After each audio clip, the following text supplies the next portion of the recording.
Hi, I'm Del from D.A. Vincent Photography. This is an image that was recently posted on social media by Portraits by Shandy. The question posed was, is it possible to remove the people in the background? A lot of the responses said it was impossible or would need to be reshot, so I just wanted to put together a quick video showing how, even when you're relying on the basic tools in Photoshop, you really can achieve a lot. The first thing I like to do with an image like this is to create a new layer and fill in all of the areas that need correcting. This removes the visual confusion caused by having a mass of colour and tones around the subject, so we can see more clearly what we have to work with. It's then relatively straightforward to see what source material you need. For example, this area here, we have lots of source material we can take from here. Parts that are less obvious, this area here, we could flip from here. The difficulty really comes with the railings. They should extend back here, along the back, and then up here, like that.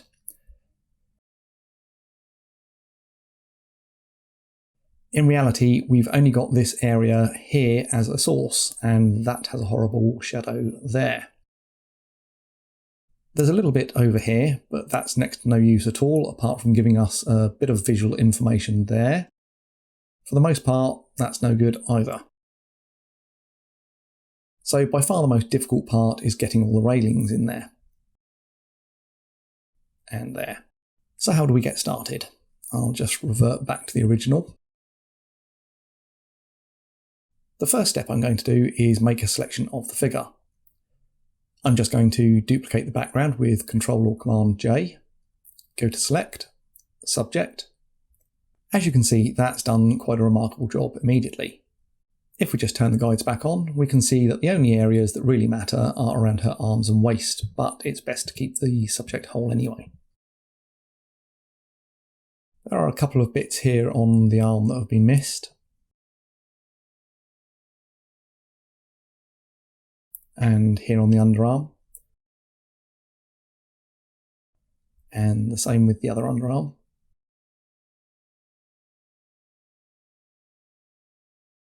On the top of the shoulder, but that will pretty much do for now.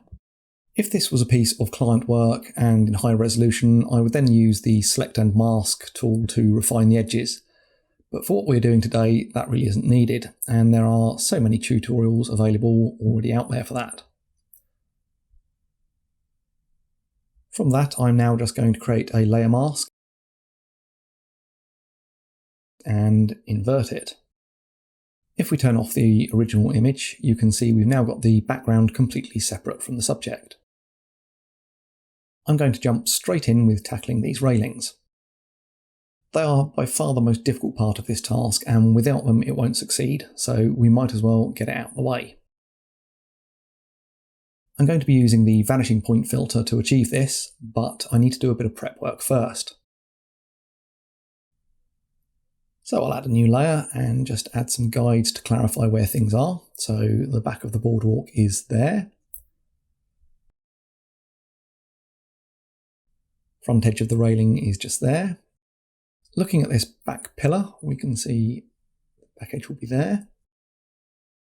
And the same on the other side, inside edge of the pillar is there. Once we have those, just select the brush tool, select a small hard brush, and I'm just going to drop in some lines. Now we can clear the guides. And now you can see we've got the perspective set. That done, we can rename the layer. Now we go to Filter, Vanishing Point, select Create Plane tool, and follow the guides that we have just made. If the plane turns blue, everything is good. If it turns red, then it won't work, so you'll just need to adjust the corners. This is one of the most important steps really, so it really is worth it making sure everything is in the right place now. Once you've got that, select Create Plane tool again, and using the middle point on the edge, drag up a wall. I'm just going to correct this top point here to make sure the uprights are vertical. And click OK. As you can see, it disappears. So if you'd like a visual reference on the actual image, add a new layer, go back into Vanishing Point, menu, select, Render Grids. Click OK. I'll just drop the opacity of that and rename the layer. And we're now set up, ready to start work on the railings. I'm just going to turn these guides off and add a new layer.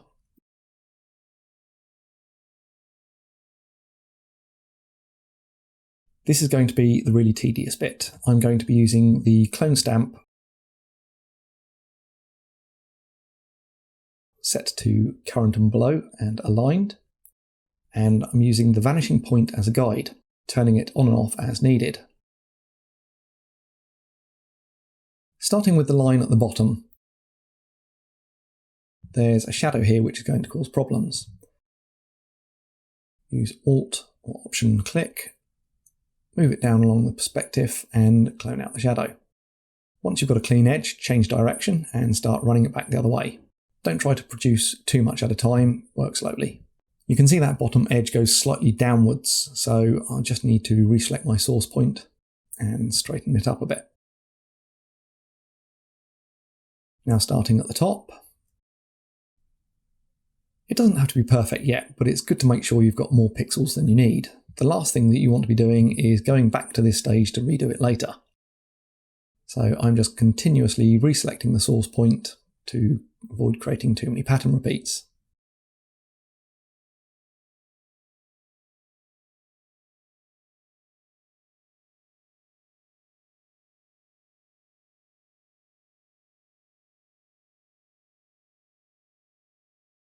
So I'll just zoom out to see how that's looking. It's important when you're working on a project like this to make sure you work on lots of separate layers. So with the top and bottom sorted, we'll start a new layer to work on the centre section. Using the layers just means that if I make a mistake, it's very easy to correct without losing a lot of work. So I'm just starting work on the middle rung here, just following that perspective line. Now coming down, building up the bottom edge of the verticals. So again, all we're trying to do here is build up enough data so that we can use the vanishing point tool to finish the job. Another zoom out, just to have a quick check how we're going. Starting to get there. So now I'm just going to work on the uprights, so we'll add another new layer. It'll be a little bit easier to see these without the perspective grid. I'm just going to set the clone source point as the very bottom edge of that vertical and just run it backwards along the perspective line, just concentrating on the bottom first. I don't want to work too far back here because we're not truly following the perspective. The verticals should be getting narrower the further back we go. I'm just trying to make sure there's enough material for the vanishing point tool to actually work with. So as you can see, the further back I'm getting, they look as though they're getting wider, even though I'm using the clone source. And that's just due to perspective not being followed. So just narrow those up a bit. If you make any mistakes, just press Ctrl Z to get rid of that last little bit. And that's a good reason not to do too much at a time as well. So these two verticals at the front, they're just a little bit faded where they're on the edge of a shadow. So just clone over those. So that's the lower section of the railings complete. Just got to do the same for the top section above the middle rail now. Seeing as we've done all that hard work creating those railings, we may as well reuse it. So I'm just going to add another new layer and choose the clone source point and simply clone the entire lot in one. And it's not quite in alignment, so I'll just hit V for the move tool and pop that in the right place. And we use Edit, Transform, Skew just to correct that perspective. First of all, lining the bottom edge up. Then Edit, Transform, Distort just to bring that top edge into alignment as well. Add a layer mask. Then we'll just use a paintbrush set to black. On the layer mask, just paint the top edge of that railing back in. And you can now see that the top edge actually isn't quite in alignment. Just selecting a softer brush and dropping the opacity.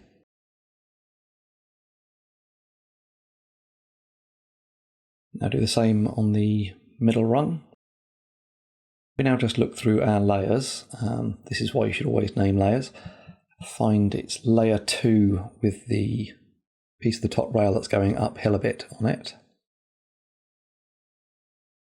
So I'll just turn off all of the layers above layer 2 so that I can see what I'm doing.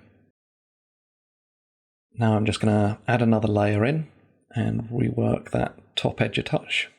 Just improve that perspective line that it's following.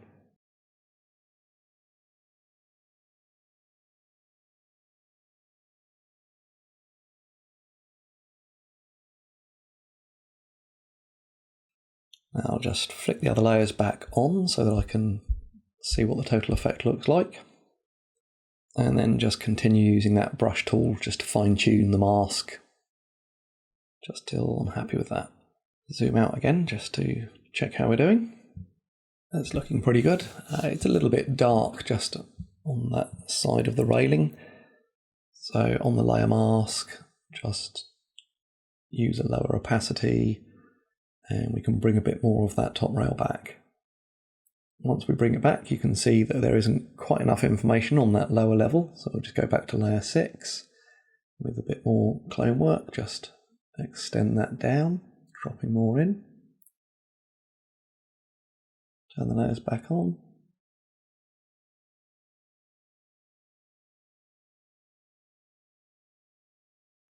So the last thing to do is just take care of some of this pattern repeat that has appeared.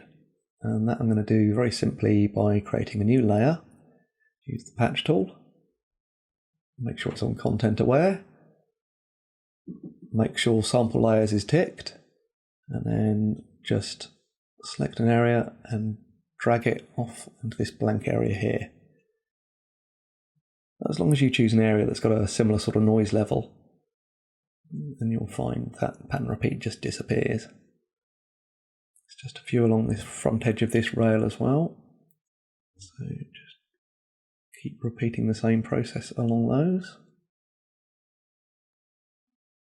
And there we go. There's just a little one left just there.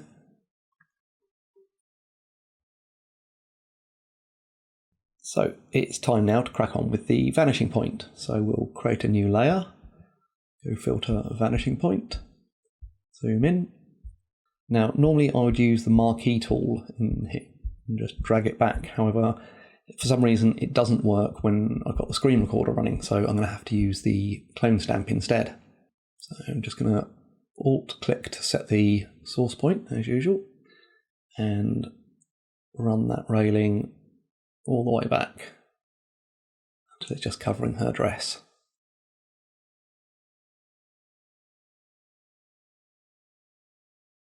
There we go, and the tool has automatically applied the perspective needed. And click OK. It's not come out perfectly clean. I must admit I don't particularly like the clone stamp in the vanishing point filter. I much prefer to use the marquee tool as I mentioned. However, if it doesn't work when I'm running the screen recorder, it doesn't work. So we'll just clean this up now with the patch tool just to get rid of those annoying bits. And they'll partly be down to the fact that we had to build so much information up in the first place anyway.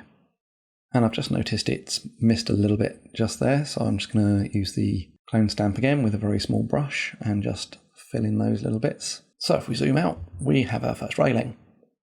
The good news is that is the most complex part of the job done. So all I'm going to do now is select all of those layers that make up the railings, merge them. I'm going to rename that to left-hand side railing. Command or Control J to duplicate that layer. Edit, transform, flip horizontal, drag that over there. Now I'm just going to drag down a couple of guides so that I can see the top and the bottom of those easily. Once we've done that, add a layer mask and just with a small hard brush, painting in black, I'm going to just trim those ends back so nice and clean, so nice and neat. And that bit there is hidden behind the dress anyway. I've just noticed there's still a gap on the other side, so again with the clone tool, just very quickly fill that back in. Now we need a railing just across the back. So I'm going to duplicate that layer again. Just get rid of the layer mask for now, we don't need it on this bit. And drag that out, edit, transform, distort.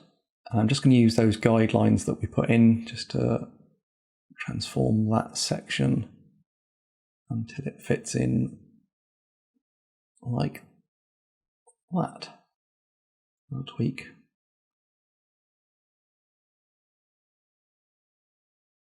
Okay, that. Just going to drag that layer down below the other two so we can see how it fits. Just needs to go up a tiny bit. With all of those in place, I'm just going to select all three and group them. Now I'm going to Alt-click on the layer mask of the clean background and just drag that up onto the group, and we can see how we are doing. Now the only thing to be careful with using the vanishing point filter is if we look at these pixels here, that's the correct level of blur for the depth of field that they were at. However, as we move further back, where the tool has compressed those pixels down, it actually looks sharper and crisper than in the foreground. Now that is obviously incorrect. They should be more blurred if anything. So that is something we need to take care of. So to take care of that, first we're going to rename that group, then we're going to Command or Control J to duplicate it, turn off the original group, basically just created this duplicate so we're not risking those hard-earned pixels that we've just created. Just going to get rid of the layer mask, don't need that anymore, and we're going to merge that group down. So now we have everything on one layer. I'm going to create a depth map and take care of that extra sharpness by blurring it out. So we're going to go into Channels and add a new alpha channel, and then we're going to rename that depth map. I'm going to just fill that white, and then turn RGB channels back on again so we can see what we're doing. And then we're going to use the gradient tool from black to transparent and just drag in a gradient from the blurred area to the sharp area. I'll do it on the other side as well, and that will create our little depth map to tell Photoshop how to treat the blur. So I'm just going to turn that alpha channel off, make sure we've got that layer selected, go Filter, Blur, Lens Blur. Now when you've got an alpha channel like that, Lens Blur will usually come up with it pre-selected as the depth map. If it doesn't, just go into the menu there and select it from the list. Make sure that preview is ticked and keep blur focal distance to 0. If you see the set focal point, you can actually move the focus point forwards and backwards using that. However, we've already done that with the depth map, so just leave that off and set to 0. So now all we need to do is just play with the settings until we've got something that we're happy with. And you can see you've got increasing blur the further back we go. Click OK. We can now drag that layer mask up so we can see how it looks, and it looks an awful lot more natural. Now we've finished the most difficult bit. We've just got to fill in all these various bits over here, which are mostly going to be done with the clone stamp or the patch tool. Patch tool tends to work best for me if I'm using it on a layer with existing data. If you use the content aware function, then you have to be doing it on a new layer. However, it tends to produce more problems and oddities. Normal mode tends to work best, but that doesn't work if you're on a blank layer. So I'm just going to work on a duplicate of the cleaned background layer. I'm going to turn off the subject and the railings, and I'm going to start with the clone stamp. Now I'm going to set the source point horizontally aligned to where I need to fill in. Basically, the depth of field is running from front to back, so we're keeping it on the same focal plane. So Alt-Option-click to set the source point, and then just clone it over. In some areas, there won't be clone material to be found on the same horizontal plane, so just get as close as you can.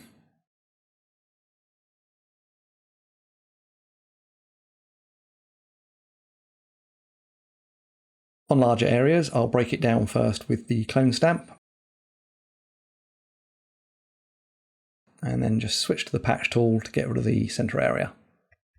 And then it's just a case of rinse and repeat. So I'm just going to continue breaking this apart in small pieces. Just pay attention, you can see at the bottom there, it's a little bit darker. Just reselect and then patch tool, over it goes, and it's gone. Now we've got a little bit of pattern repeat went on there, so just get rid of that. So switching now to the other side. This side will mostly just be with the clone stamp. It's not really worth breaking out the patch tool for this. So just continually making sure I'm on the same focal plane when I'm selecting the source.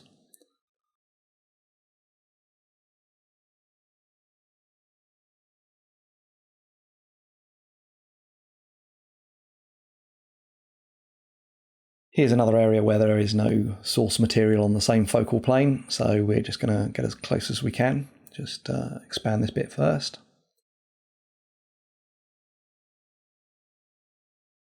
And just double check to see if we've gone far enough to be underneath the railings.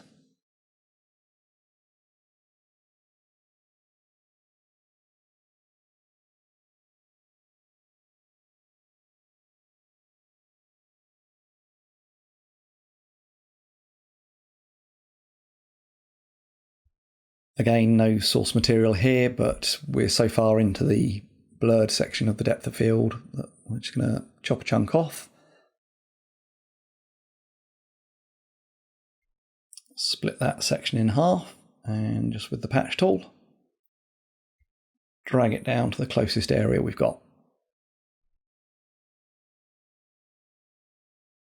And it's left this section here between her arm and waist. So we'll just reuse what we've just created. Again, just double check if the railings are covering up the edges now. Just needs a little bit more there.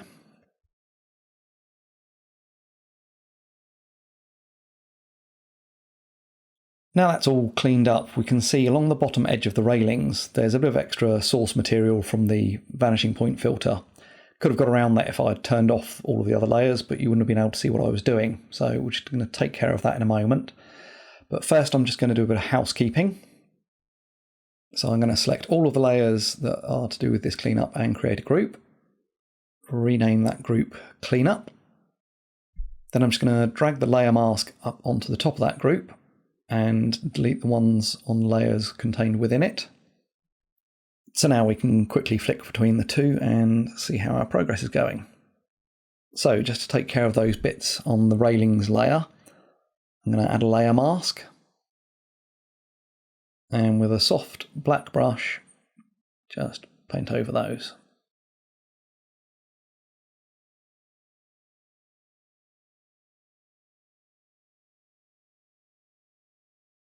And they're gone. So now all we've got left to do is the bits and pieces left above the railings. So we'll start with a new layer. Doesn't really matter where we start, but I think we'll go to the left. Just going to use the clone stamp here to extend these pillars down.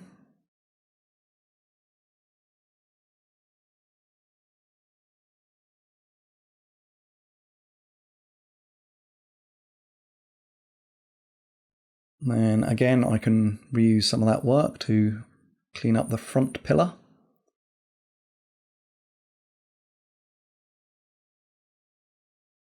I'm using the right click to change the size of the brush. Normally I'd use the scroll wheel, but you wouldn't be able to see what I was doing. Just continuously looking for the most relevant source point for the clone.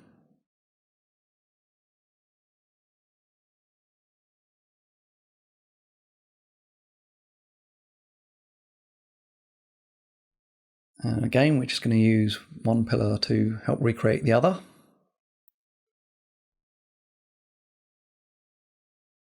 Just continuing along, repeatedly resampling the clone source, just painting it on.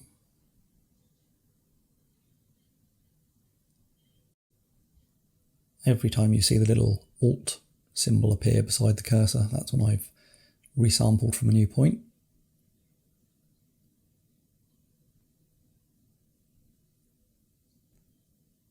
Shifting over the other side here, bringing these ones down to match. That red bit, a little bit of a problem.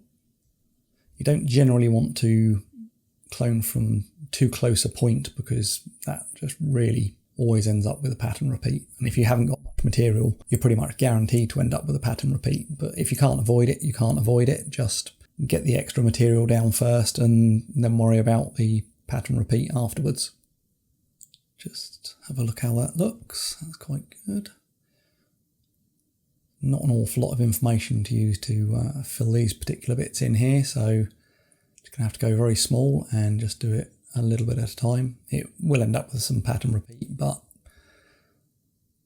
to be honest with you, it's a bit of wood in a post.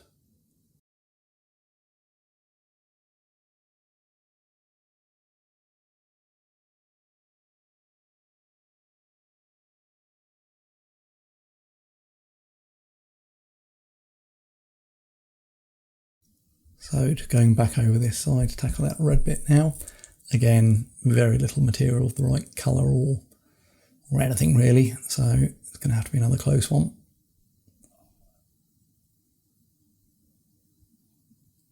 Don't forget to constantly lift off so you don't clone information that you don't want down.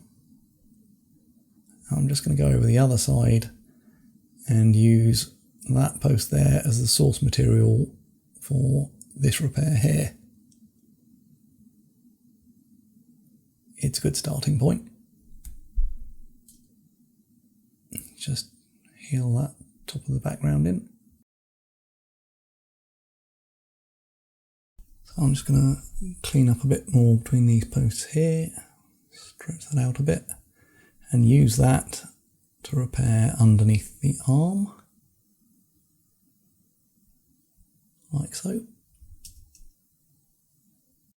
And again, just top of the head, just cloning from immediately beside it.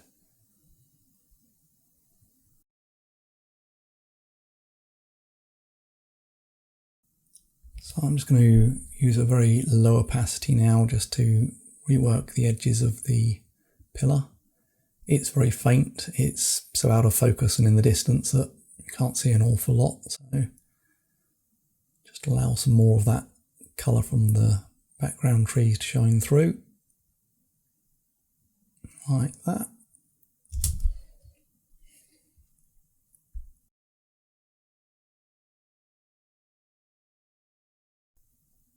Again, we're just going to use the more forward pillar to repair the rearward one with a very low opacity once more.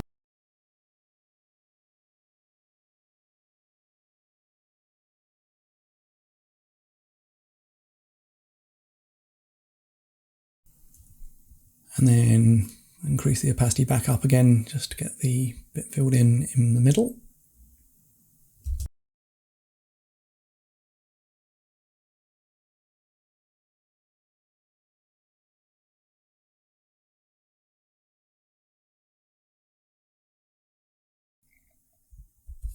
And again, just use the foremost pillar just to touch in those edges on the middle pillar, clean that all up a bit.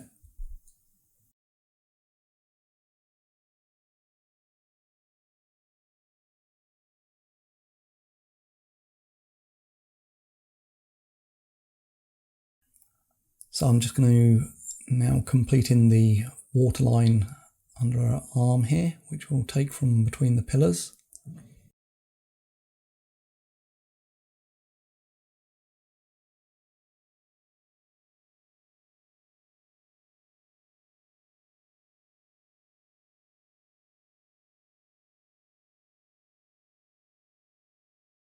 And with that bit finished, really the only piece left now is this head and hair that's remaining in front of the pillar. We will now stop working on layer 2 and we will just rename that to upper section 1 and then we'll create a new layer. This bit, we haven't got an awful lot of material to work with. The only thing we can really take from is its opposing pillar on the left hand side. Might not work, but we shall give it a go and see what happens.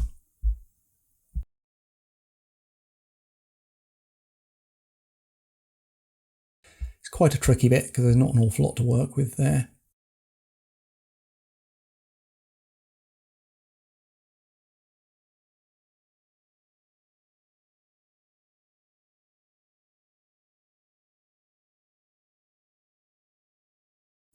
And again, on another new layer, we're just going to clone that waterline across.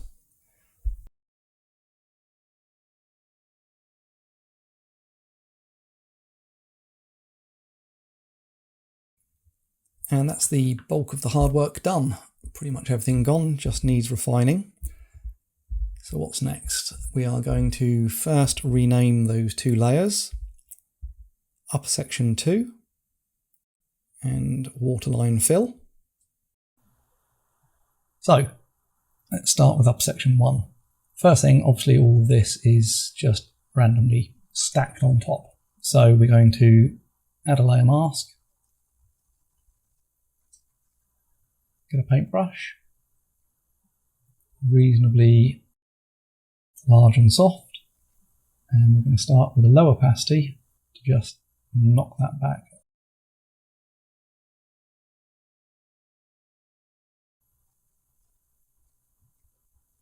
Like so.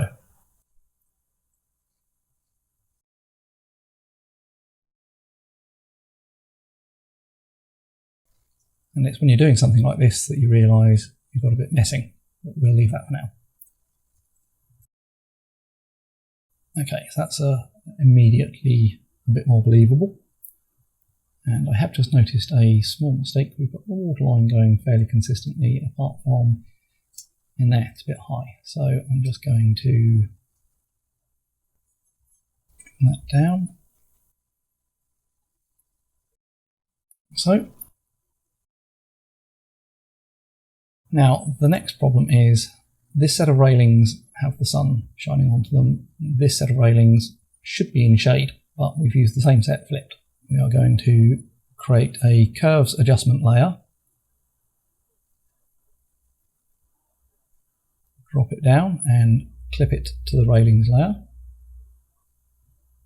Now obviously we don't want it to apply to this side, so big soft brush. We'll leave a bit at the back there just to give that distance.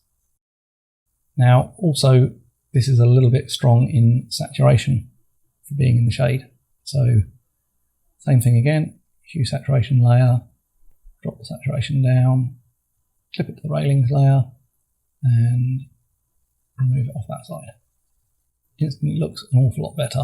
There's one last thing to do at the moment on these railings. As you can see, the shadows here have got a very blue hue to them and the railings don't. So I'm just going to take a dip, pressing Alt or Option, to get that colour, add a new layer, and then paint over the top of those railings. Then drop the opacity of that right down.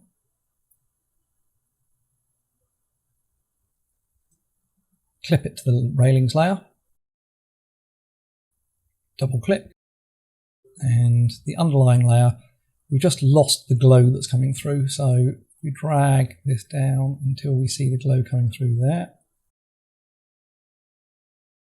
And then feather it off again.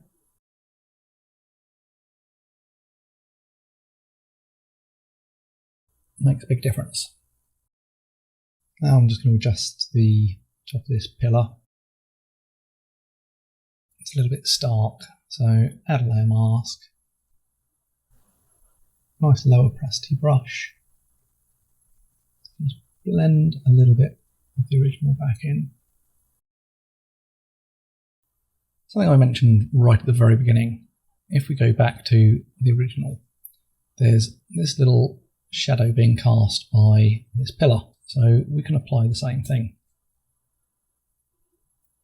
We'll just add a curves adjustment layer, bring it down a touch, fill that layer, mask black.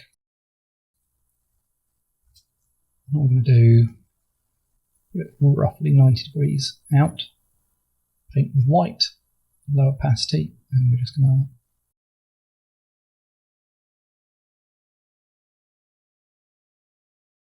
bring it out and then work edge, bring it down. And we'll do the same on this one here. Only really see it down the bottom. And a little bit of that there. And we can just drop the opacity of that back of it. And if you want, you can soften up those edges.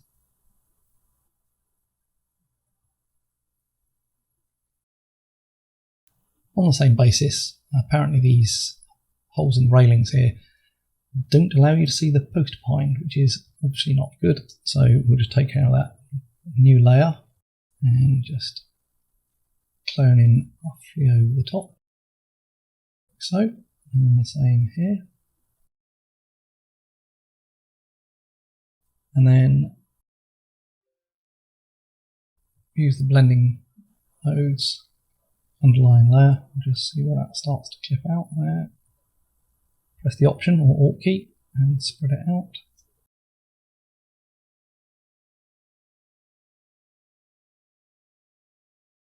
Looks pretty believable. And if we want, we can just add curves adjustment layer and clip to that, and then just knock back the opacity until there. So the last couple of things I'm going to just address on this particular job is these pillars. If we look at the original, you can see they've got this dark glow around them. However, once you get rid of all the background clutter, it doesn't look right. Now we've got to take care of it down by the waterline anyway, because that's obviously not right. So I'm going to reduce those back. And one other thing, the floor here, still nice and bright. So we'll do that one first, and that is quite simple. Curve adjustment layer, just above that background copy. Fill that mask black, large, soft brush, low opacity. That's a lot better, so that's that bit done. Now we're just going to take care of these bits, and very basic. New layer, and nothing more than clone stamp.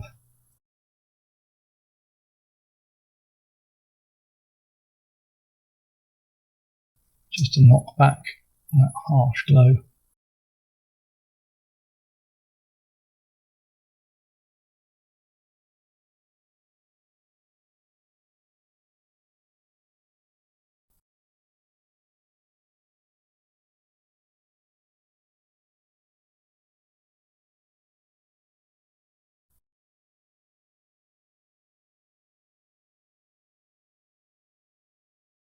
And same over here.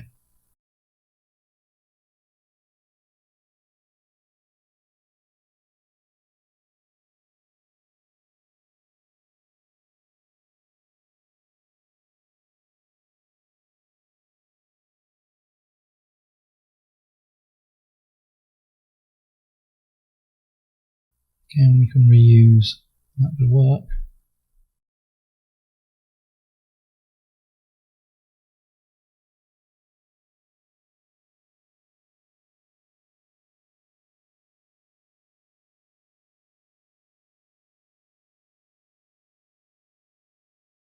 So I think really that's about as far as I need to go with this example. If you have a look at where we came from, it seemed quite daunting, but just breaking it down into little pieces so it's more manageable, and within 15-20 minutes you can do something similar yourself. Must apologise for the slight sound problems I had. If anyone wants to buy me a microphone, that'd be lovely. I hope that's been helpful, and thank you very much for watching.